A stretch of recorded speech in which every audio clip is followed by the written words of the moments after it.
Good morning, everyone. My name is Mighty Stream, and I'm going to do your spiritual principle day in a meditation for July the 12th.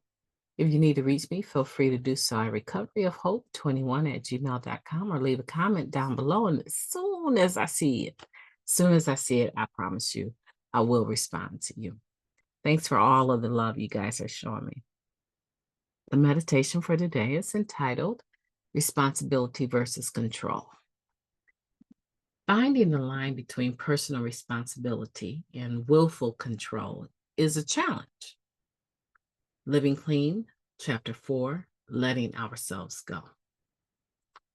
After years of willfully trying to control our lives, our moods, and other people to get what we want, we arrive in the rooms of NA and are told we must surrender every day and turn our will over to a higher power.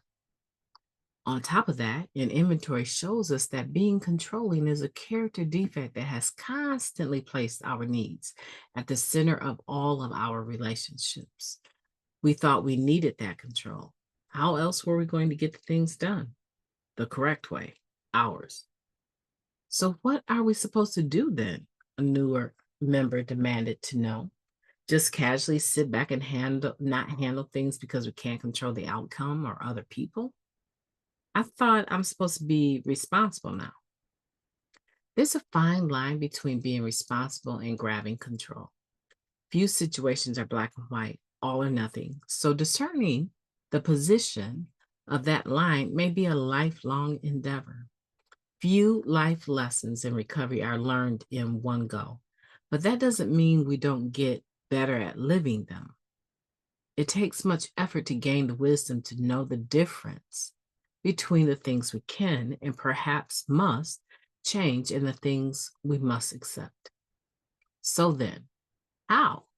The newcomer and everyone else wants to know. The how of it is pretty standard NA stuff, isn't it? We listen to others' experience and talk about our struggles, in this area. We seek suggestions and take them. Through step work, we reveal our self-centered tendencies and find strategies to address them. We say yes when asked to help, but we don't sacrifice our needs either. We own up to our mistakes and we own up to our mistakes and own our assets too.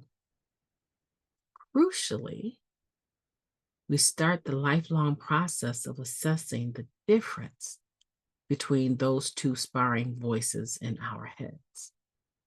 One is our disease that will tell us to avoid, deny, or control. And the other, which is connected to our higher power, is rooted in our values and our conscience. And yes, our responsibility to do the right thing and let go of the outcome. How can I explore this concept of personal responsibility versus willful control? What am I holding on to that I need to let go of? And what is something I'm avoiding that's my job to get done? That's a beautiful meditation. I want to take a moment of silence, followed by the we version of the Serenity Prayer, and then we can discuss it.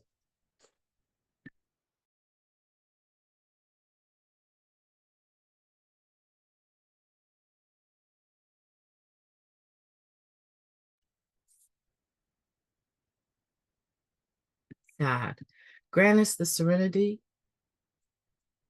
to accept the things that we cannot change, the courage to change the things that we can, and the wisdom to know the difference.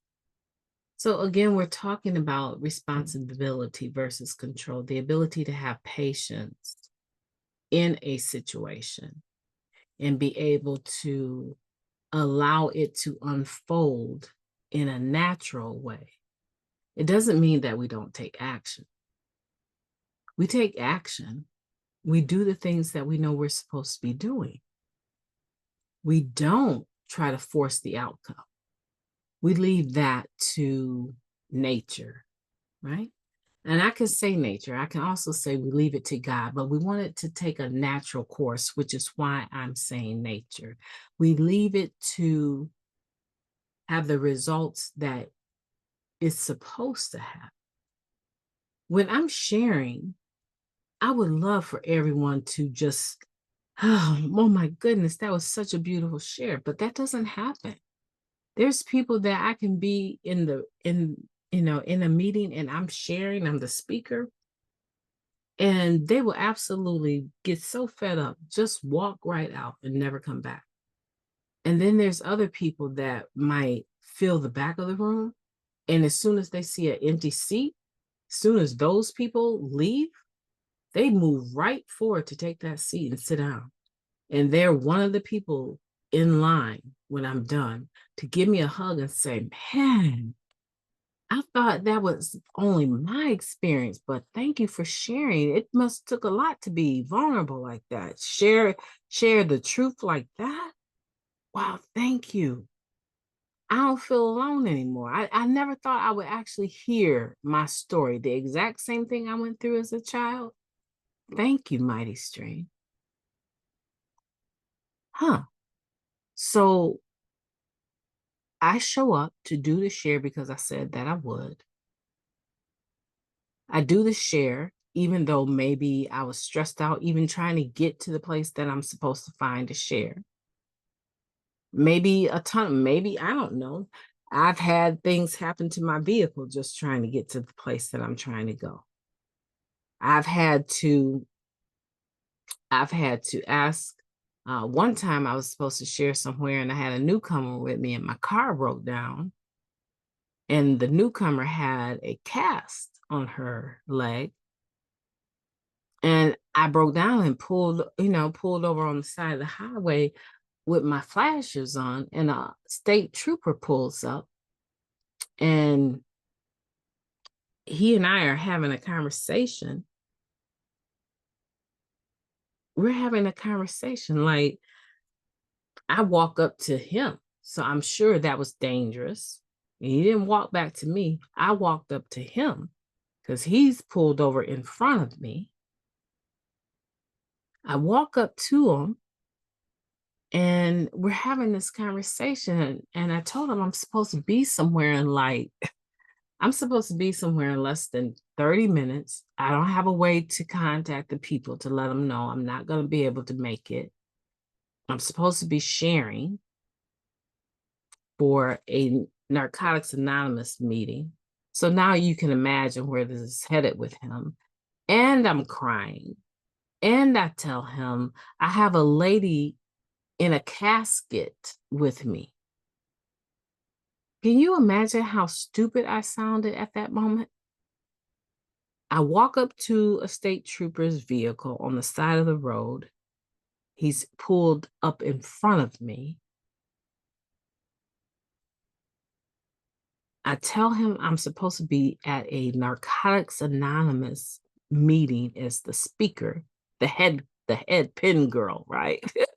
I'm supposed to be speaking, and I have a lady in a casket with me. Do you know he immediately did a search?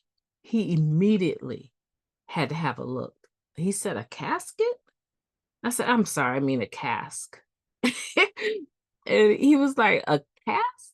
Yes, her leg is broke. He's like, okay, let me come back there for a second. He walks back with me to my vehicle. Just, I'm just friendly. I don't have any evil intent. He's reading me well. He looks through the vehicle really quick and he's like, and where are you trying to go? And I told him the address. Do you know? We called a tow and he got me to the event. And even though I was late, I had made it at the end of the reading. And I was right in the nick of time to share. So don't think that just because I know what I need to do and I'm doing the right thing for the right reasons, that there might not be some trouble along the way. I made it and I did the things that I was supposed to do, but there was trouble along the way. I started out on a journey. And it took its course. It didn't take the course that I thought it would take, but it proved to that newcomer that being honest about what you're dealing with the authorities is a lot of times in your best interest, and they can be very helpful if you allow them. She says she never thought in a million years that she wouldn't have to show and prove who she was. She didn't have any warrants or anything, but she expected the worst. And me running my mouth was not helpful. So what's the point? Those people waiting on me for my share, they had a lot of gratitude when I shared how I got. And I didn't have just one or two or three people offering to take me back to my hometown, which was over an hour away. I had almost six people. Six. I had six people, four men and two women, offered to drive us back to our hometown after the meeting. Guess who I took the ride from?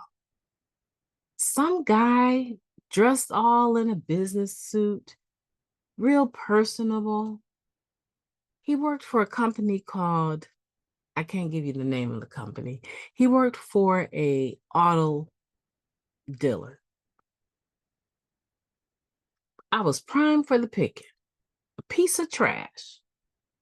Broke down on the side of the road, and a car dealer gives me a ride back home. Do you know that car dealer sold me my next vehicle? And that vehicle was beautiful. Can you imagine?